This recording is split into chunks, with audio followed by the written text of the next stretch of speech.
সবাইকে আসসালামু আলাইকুম। কেমন আছেন সবাই? আমি ঢাকার মেয়ে, ঢাকা থেকে হুসনে আরা বলছি। চলে আসলাম আরেকটি নতুন ব্লগ ভিডিও নিয়ে। তো এটা হলো সকালবেলা, অনেক হাঁড়ি বাসনকোসন পড়ে আছে। এগুলো হলো আগের দিনের রাত্রের। তা আমার শরীরটা খুব ভালো না, আর তার জন্যই কিন্তু আপনাদের সাথে আমি নিয়মিত ভিডিও শেয়ার করতে পারছি না।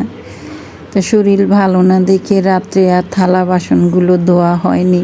সকালবেলা উঠে আগে নাস্তা বানানো ছিল আগের দিন, তার জন্য আর নাস্তা বানানোর ঝামেলাটা আর নেই। তাই যে সব থালা বাসন মাজা ঘষা করে জায়গা মতন রেখে দিয়ে এখন হলো আমি মাছ রান্না করব আজকে। তো এটা হলো চিতল মাছ। তো মাছটা বেশ বড় ছিল। তো এখানে হলো মাথা আর হলো পেটের অংশ।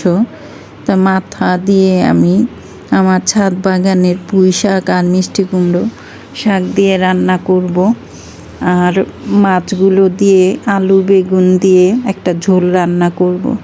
তাই সেই রেসিপিটা আজকে আপনাদের সাথে শেয়ার করব। আশা রাখছি আপনাদের কাছে ভালো লাগবে। আর চাউলগুলো আমি ভালো মতো ধুয়ে ভিজিয়ে রেখেছি, কেননা আমরা যারা এলপি গ্যাসে রান্না করি তারা কিভাবে গ্যাস সাশ্রয় করে রান্নাটা দ্রুত হয় সেই দিকেই খেয়াল করে কিন্তু আমরা কাজগুলো করে থাকি। তাই এটা কি সবজি একটু জানাবেন। আমার হলো ছাদ বাগানে ছিল, তা আমি নিয়ে আসছি। একজন বলল এটা নাকি তিত বেগুন, তাই জানি না। আমি কিন্তু এটা পুঁই শাকের সাথে দিয়ে খেয়ে নিয়েছি। একটু যখন মুখে পড়ে এই দানাদার দানাদার সবজিটা, তখন একটু টক টক ভাব লাগে, কিন্তু খেতে খুবই ভালো লাগে।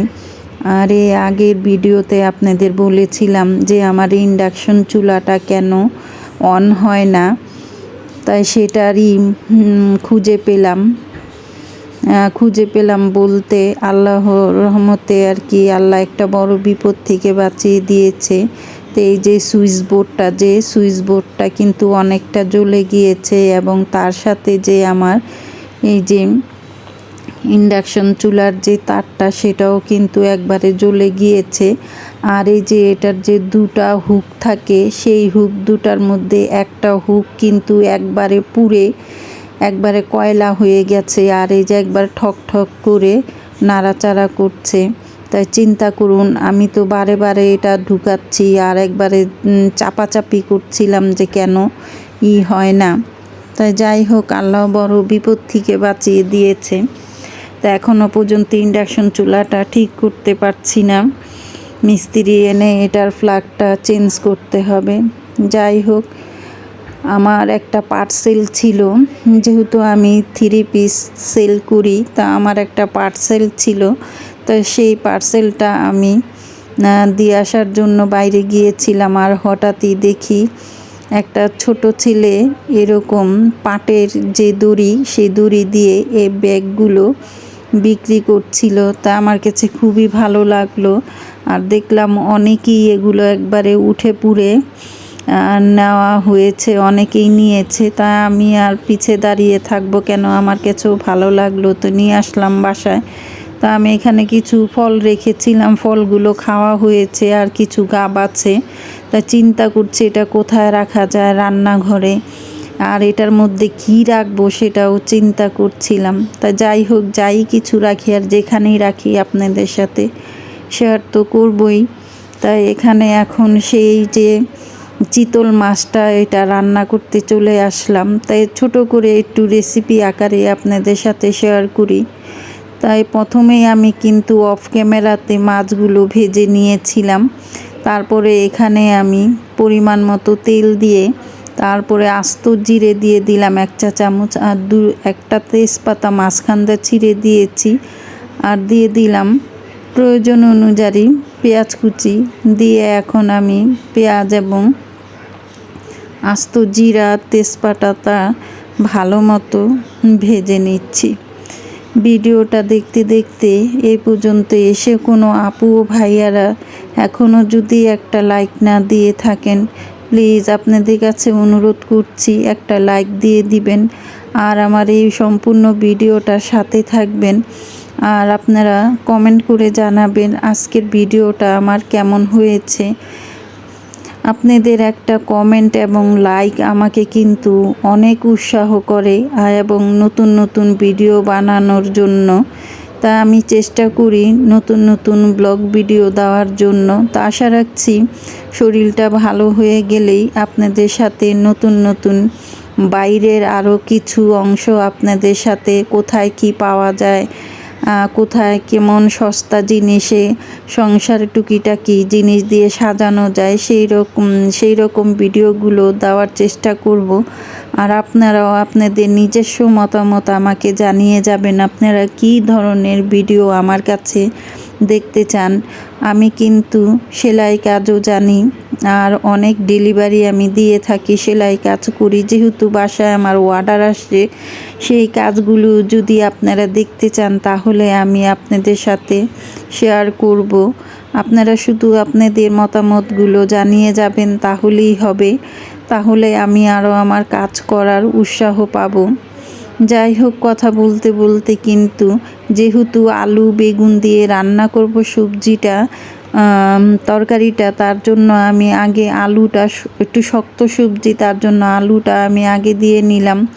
দিয়ে কিছুক্ষণ ভেজে তারপরে এখানে আমি দিয়ে দিলাম আদা রসুনের পেস্ট, দিয়ে দিলাম হলুদের গুঁড়ো, দিয়ে দিচ্ছি পরিমাণ মতো মরিচের গুঁড়ো, ধনিয়ার গুঁড়ো, জিরার গুঁড়ো এবং প্রয়োজন অনুযায়ী স্বাদ লবণ দিয়ে এখন মশলাটাকে আমি এখন ভালো করে একটু কষিয়ে নেব।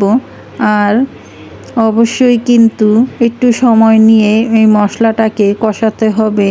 তা আমি এখন ঢাকনা দিয়ে ঢেকে তারপরে মশলাগুলোকে কষিয়ে নেব, তার সাথে কিন্তু আলুটাও সিদ্ধ হয়ে যাবে।